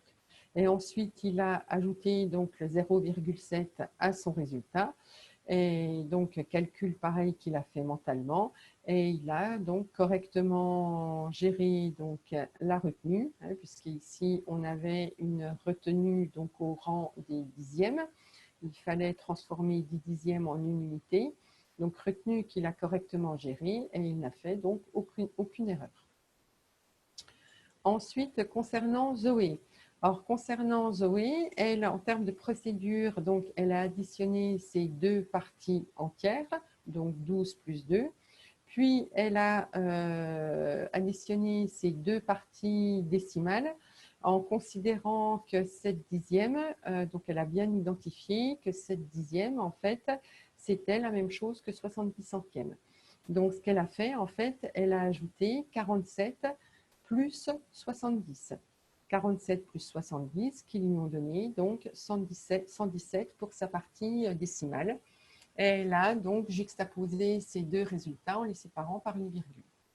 Donc son erreur, c'est qu'en fait, elle conçoit un nombre décimal comme étant composé de deux entiers indépendants séparés par une virgule. Et là, son erreur, c'est qu'elle ne transforme pas en fait ces 117 centièmes en une unité et 17 centièmes. Donc, elle ne fait pas ici sa transformation de 10 dixièmes finalement en une unité. Et ensuite, concernant Hugo, donc pareil au départ, donc il a additionné les deux parties entières, 12 plus 2 qui lui ont fait 14, puis les parties décimales, mais lui, il a considéré uniquement 47 et 7, c'est-à-dire qu'il a fait 47 plus 7, qui lui a donc donné 54. Et il a juxtaposé donc ces deux résultats qu'il a séparés par une virgule. Donc, erreur d'Hugo, c'est qu'il conçoit un nombre décimal comme étant composé de deux entiers séparés par une virgule.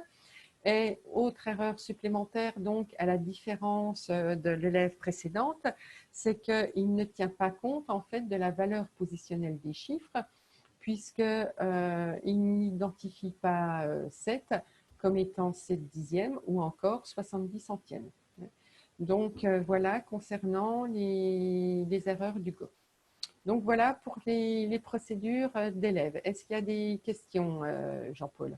Alors, j'ai une question d'Océane. Pour cette question, peut-on dire qu'il renforce la compréhension des unités de numération, c'est-à-dire valeur des nombres selon leur position? C'était au premier slide, en fait. Oui, pour ce type d'exercice, c'est ça l'objectif de l'exercice? En propos introductif, peut-être? Oui, je pense que ce que vous voulez dire, c'est que, en fait, cet exercice, oui, est fait pour renforcer effectivement la valeur positionnelle des chiffres. Je pense que c'était ça la question. Et, oui, et Cindy, faut-il proposer des remédiations face à ces erreurs, relevées? Non, non. Si ça vous est pas demandé, il faut vraiment vous cantonner en fait à ce qui vous est demandé. D'accord? Il ne faut surtout pas déborder. Parce que d'une part, comme ça n'est pas demandé dans la question, ça ne va vous rapporter aucun point. Donc, c'est du temps perdu parce que ça va vous faire perdre du temps. Et en plus, si jamais vous racontez, vous dites quelque chose qui n'est pas correct, qui est inexact, ça va se retourner contre vous. Donc, comme je dis, vous tendez le bâton pour vous faire battre. Donc, ce n'est surtout pas un risque à prendre. Donc, non, vous vous contentez de ce qui est demandé dans la question et rien d'autre. D'accord? La DIDA des maths, c'est ça. C'est-à-dire qu'on répond à la question, point. On s'arrête là. On ne déborde pas, on n'essaye pas de broder ou d'en dire davantage ou de vouloir montrer qu'on a telle ou telle connaissance. Surtout pas. Surtout pas. Ça ne vous rapporte rien et ça vous fait prendre des risques. Voilà, je n'ai pas d'autres questions Ok, parfait. sur ce sujet. Alors ensuite, question suivante, dernière question. Quel étayage l'enseignante pourrait-elle proposer à Zoé pour l'aider à corriger l'erreur qu'elle a faite? Donc là, ce qui serait bien pour Zoé, donc je vous rappelle que Zoé, en fait, ce qu'elle n'a pas su faire, c'est transformer ses 10 dixièmes en une unité. Sinon, Zoé avait bien conscience que 7 dixièmes était équivalent à 70 centièmes. Donc, ce qu'on peut faire pour Zoé, en fait, en termes d'étayage, alors déjà, première chose, c'est de lui faire prendre conscience de son erreur. Donc, idéalement, il faut que ce soit Zoé qui s'en rende compte, qui en prenne conscience de son erreur. Il ne faut pas que ce soit l'enseignant qui lui dise « ben non, là, tu vois, là, tu t'es trompé, c'est faux, tu t'es trompé ». Il faut en fait l'inciter à prendre conscience de cette erreur. Donc, on peut par exemple proposer la situation suivante, c'est-à-dire, l'opération c'était 12,47 plus 2,7. Donc, lui demander en fait deux nombres, donc un qui soit plus petit que 12,47, donc 12, un qui soit plus petit que 2,7, donc 2,5. Et ensuite, donc, lui montrer que la somme 12,47 plus 2,7 va être plus grande que la somme 12 plus 2,5. Et la somme 12 plus 2,5, elle est égale à 14,5. Donc, le résultat de ma somme sera nécessairement plus grand que 14,5. Or, Zoé, elle a obtenu quel résultat? Elle a obtenu 14,117. Donc, après, lui demander ce qu'elle en pense. C'est-à-dire qu'elle doit obtenir un résultat plus grand que celui-ci, mais elle a obtenu ça. Donc, qu'est-ce qu'elle peut dire de son résultat par rapport à 14,5? Pour faire un cheminement, en fait, pour l'amener à prendre conscience elle-même de son erreur. Et ensuite, donc, ce qu'il faut faire, il faut revenir sur la notion de fraction décimale, c'est-à-dire lui demander d'écrire la somme 12,47 plus 2,7 sous la forme d'une somme de fractions décimales. Donc, ça va donner la chose suivante. Donc, 1247 centièmes plus 27 dixièmes, 1247 centièmes plus 270 centièmes, donc 1517 centièmes, et sous la forme d'une écriture à virgule qui donne donc 15,17 qu'on lira 15 unités et 17 centièmes. Donc, voilà pour cette dernière question. Est-ce qu'il y a des questions? Oui, alors, il y a une foule de questions. Peut-on utiliser un abac pour aider Zoé? Peut-on utiliser un tableau de numération et poser l'addition dedans? Donc ça, c'est une question qui est posée un peu différemment. Peut-on proposer de poser le calcul avec des colonnes dédiées centièmes? C'est la même chose. Voilà. Oui. Alors, la BAC, pourquoi pas? C'est-à-dire que ça permet un retour sur la manipulation. D'accord? Un retour sur la manipulation est toujours profitable, de toute façon. Donc, pourquoi pas? Par contre, le tableau de numération, non.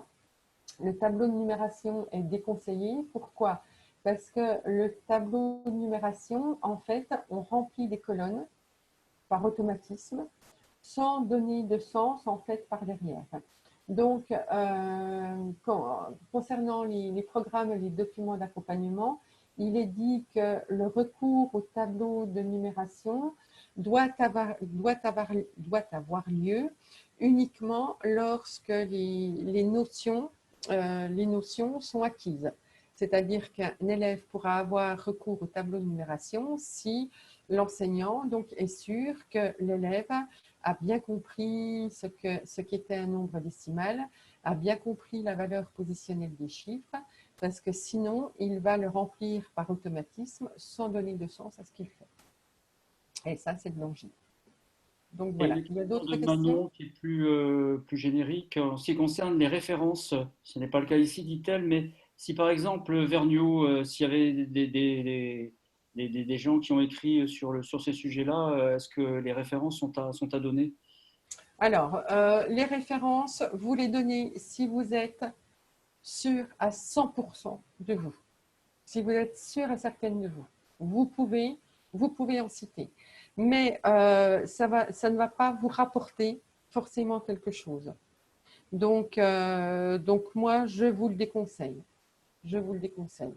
C'est-à-dire que parler de la typologie de Vergniaud concernant les problèmes additifs, les problèmes multiplicatifs, etc., c'est pas, non, ça vous rapportera rien.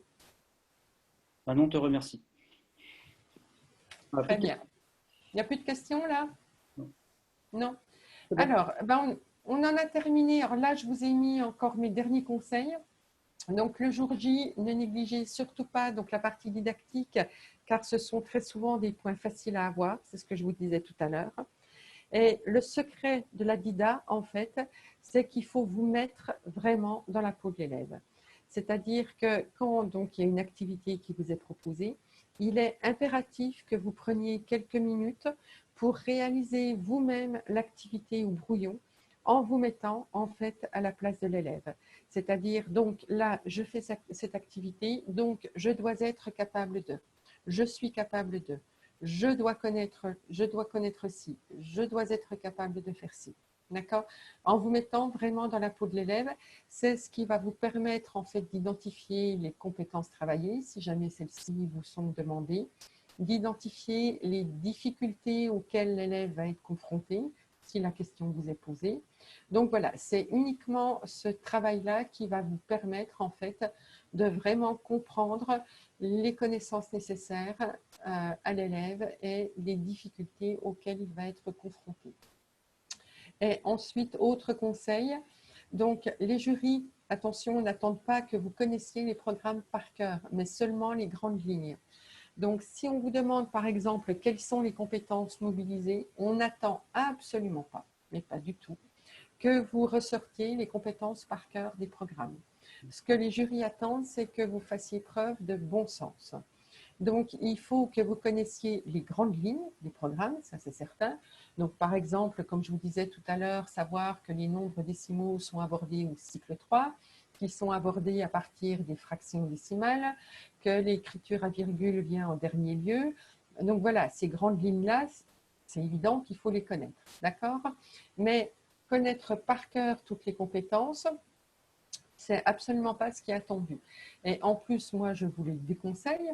Pourquoi? Parce que si vous apprenez quelque chose par cœur, quand vous allez être devant votre copie, vous allez vouloir ressortir impérativement ce que vous avez appris par cœur. Et il n'y a rien de tel, en fait, pour brouiller les idées, pour vous faire perdre pied, pour vous mettre en panique et pour vous faire perdre aussi votre bon sens. Donc, c'est avant tout du bon sens qu'on va attendre de votre part quand on vous demande quelles sont les compétences mobilisées. Et concernant le vocabulaire didactique spécifique, donc utilisez-le uniquement si vous le maîtrisez. C'est-à-dire que si vous ne maîtrisez pas ce vocabulaire, n'essayez pas à tout prix de le placer. Mais donnez des explications en utilisant des synonymes et votre propre vocabulaire. À partir du moment où vos explications sont claires et justes, votre réponse sera validée. Donc voilà. Et enfin, comme je vous disais tout à l'heure, donc faites des réponses concises. Ne débordez pas, ne cherchez pas à montrer que vous avez telle ou telle connaissance, ça ne vous rapportera rien et ça va se retourner contre vous. Et enfin, dernière chose, c'est ce que je vous disais aussi, faites très attention à l'orthographe, à la syntaxe de vos phrases, à votre écriture, à la présentation de votre copie, aux soins. N'oubliez pas que le correcteur ne vous connaît pas, ne vous connaît absolument pas. Pour lui, vous êtes une personne totalement anonyme, une personne lambda. Et votre copie, en fait, c'est une image de vous-même que vous renvoyez. Donc, il est impératif que vous renvoyiez une image positive donc, au correcteur. Donc, voilà tous mes conseils. Et en dernier lieu, donc, bien évidemment, je vous souhaite à toutes et à tous bonne chance. Et voilà, et surtout, ce qui est essentiel, c'est ayez confiance en vous. Ayez confiance en vous. Dites-vous que pour la plupart d'entre vous, ça fait des mois que vous préparez ce concours. En plus, on a eu donc les événements sanitaires qui ont déstabilisé tout le monde, qui ont modifié les modalités du concours. Donc, ça vous a fait perdre pied. Je pense que plusieurs d'entre vous ont un peu été démotivés dans les révisions. Et tout le monde maintenant s'y remet à fond. Mais dites-vous que de toute façon, des connaissances, vous en avez. Même si à l'approche du concours, souvent plus les épreuves approchent, plus on a l'impression de ne plus rien savoir, de ne plus rien connaître. Je vous rassure, ce n'est pas vrai. Des connaissances, vous en avez acquises tout au long de cette année au cours de vos mois de préparation. Donc, le mot d'ordre, c'est vous faire confiance. Faites-vous confiance. Voilà. Est-ce qu'il y a des dernières questions, Jean-Paul? Alors, une seule. Le PowerPoint, est-ce qu'il est mis sur, est-ce qu'il est diffusé? Je ne pense pas, je ne sais pas. C'est une question. À ça, on n'en a pas parlé avec Nicolas. Donc, je n'ai pas de réponse là. Je ne peux pas vous répondre là. Je ne sais pas quelle décision a été prise concernant la mise à disposition du PowerPoint. La dernière question, parce que moi là, j'ai pas l'info. Savez-vous s'il y a un oral pour concours externe? Question hors sujet, mais pas de réponse. Un oral pour le concours externe? Oui. Non, il aura lieu l'année prochaine. Voilà, d'accord. Okay. Là, c'est les nouvelles modalités du concours, c'est-à-dire que là, on a les 2 épreuves d'admission. Ensuite, vous êtes stagiaire avec un oral professionnel, donc au printemps prochain, qui va remplacer en fait la mise en situation professionnelle. C'est tout, Agnès. Je te laisse. Voilà. Eh bien, écoutez, je vous souhaite une bonne soirée à tout le monde. Je vous remercie de votre attention et je vous souhaite bonne chance à toutes et à tous. Au revoir.